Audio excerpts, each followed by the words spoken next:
Welcome, everyone, to Studio AP, another edition of Morning Drive on YouTube. Some breaking news earlier on Morning Drive. Tiger Woods has announced via Twitter that he will kick off 2020 at the Farmers Insurance Open at Torrey Pines. He's won the event 7 times and, of course, won the U.S. Open there back in 2008 as we turn it over to Anna Whiteley. And now that we know where Tiger will begin his 2020, Tiger Trackers sent this out on Twitter. What is the biggest question you have about Tiger for the year? So, Damon Hack, as we look ahead to the year, what's the biggest question you have about Tiger? For a man who once called this part of his career gravy, but now has a 15th major and 82nd PGA Tour win, I want to know how much is he grinding and feeling a sense of urgency at the age of 44, knowing what's potentially out there, an 83rd win, 18, 19 majors, or is he just still kind of enjoying the ride and smelling the roses? And we know how he's built. We know that he's a competitor and maybe the greatest competitor of all time. But I just want to know, does he feel the sense of urgency that maybe we around this table feel, or maybe you at home feel about Tiger and what is potentially at stake over the next few years, a chance to be the greatest major champ of all time? Is he thinking that way, or is he just easily enjoying the ride? We in the golf media, sports media, tend to look at Tiger now as different, a softer, gentler, kinder. You said, is he smelling the roses? Is this gravy for his career? I deep down don't think that's true. I think when he tees it up on Thursday, he's the same nasty son of a gun that wants to beat you bad that he always was. So, I don't, if he were smelling the roses, he'd be home. He wouldn't come out and play if it weren't for win. I still believe. Yeah. I go back to what he told Curtis Strange when he started. Second sucks. I'm here to win, and that's it. I don't think that has changed in his life. Did you see how quickly he took his hat off at President's Cup in singles? Yes. Oh, he knew what he's doing. He wants to win, and that has not changed. I don't think they're mutually exclusive. I think that he can still enjoy the place that he's at in his career, but still want to go out and beat everybody that's been asking for him. And for someone like Tiger, the grind is, if not tougher for him than it is for anyone else. But for him, does that make the wins more satisfying when you have put in the work like that? I think the wins are more satisfying now because of his age. 44 years old, we all stop at some point, even Tiger Woods. So he doesn't know if Zozo is his last win ever, frankly, with the way his body is and his age. We don't think it will be, but you don't know. So each win he tacks on is just going to grow in satisfaction. And it's amazing that he's doing it this way with a body that's not 25 years old, having to wake up early not to hit balls, but to get his body warm. I mean, he's playing chess in a different way. You know, the stakes are the same, but the formula is different, and he's proving that he's finding a way to get it done, even at this advanced age. Yeah. I think he's also more satisfied now because he's seen the end. He knows what life is like without golf. Yeah, he saw the end. Yeah, he was pretty close to it.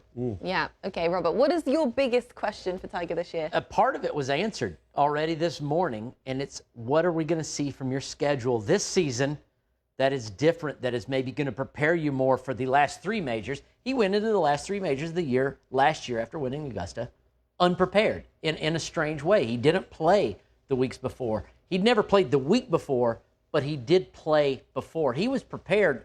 He was tournament tough when Augusta came around. He had played a lot. When he won at the Tour Championship, he had played more tournaments than he'd ever played in his life. Yeah. And then going into the other majors, the last 3 majors last year, he played none, and he fell flat in all 3 of them. He didn't really do anything. So that's what I'm curious. Are you going to tweak your schedule this year to be more ready for the 4 biggest tournaments that you claim are the biggest tournaments that you want to play in the 4 majors? How hard is it for Tiger at this point to look across his entire season and try and work out where he is going to play and how often he's going to play when he doesn't know really week to week what could be happening?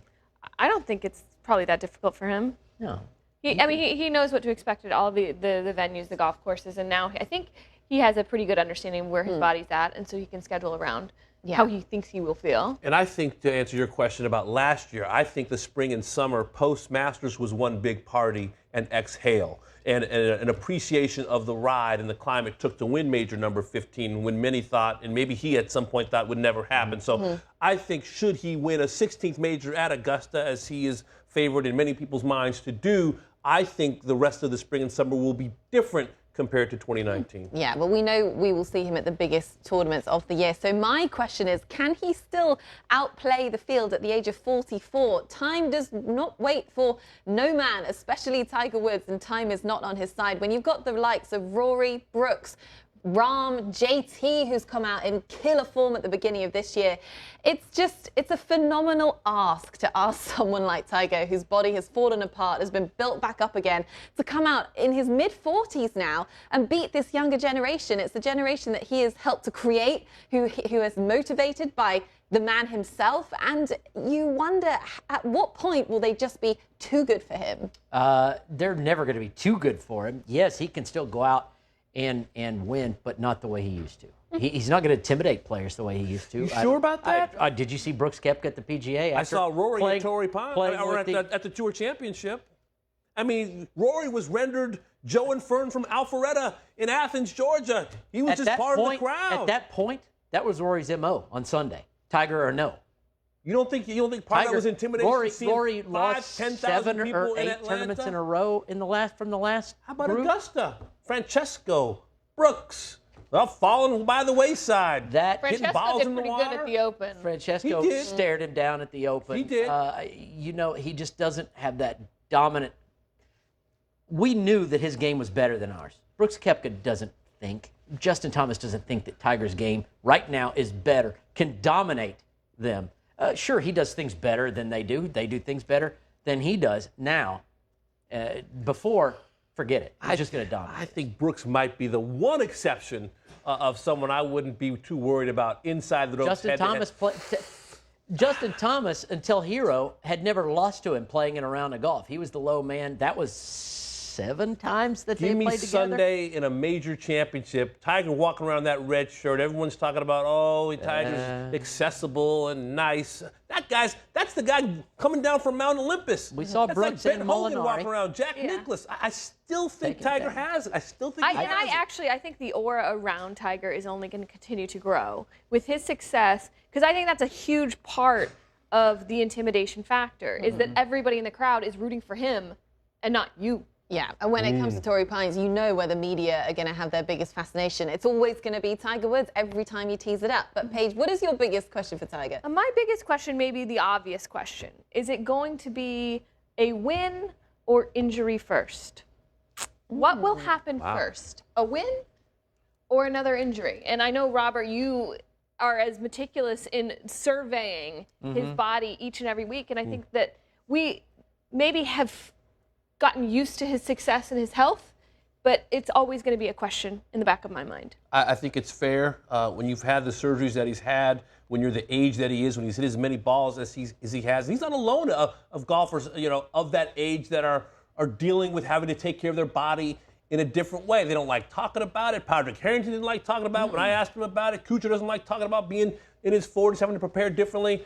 And Tiger's had, so many surgeries, been under the knife, even times we don't even know about being under the knife. It's a fair question and concern. All the surgeries he had, we learned after the surgery, too. He didn't let us in a little bit. This is bugging me. I'm playing a couple tournaments, then I have to get this fixed surgically, the off-season, whatever. No, we just found out, hey, by the way, I'm out of anesthesia, and I just had this surgery. Yeah. What?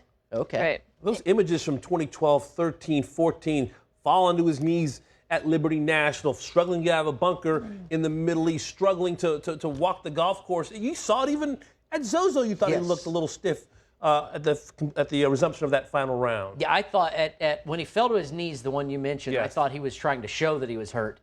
Zozo, I think he was trying to hide that he was hurt. Pure my own analysis, but absolutely, I think. Yeah, well, we will always love to watch Tiger Woods out there on the course, LT, but there will always be questions from here on out. Be sure to send in your questions about the 82-time PGA Tour winner, and make sure to subscribe to Golf Channel's YouTube page for more, and tune into Golf Channel and Morning Drive every day live for the latest golf news. We'll see you next time, Morning Drive on YouTube.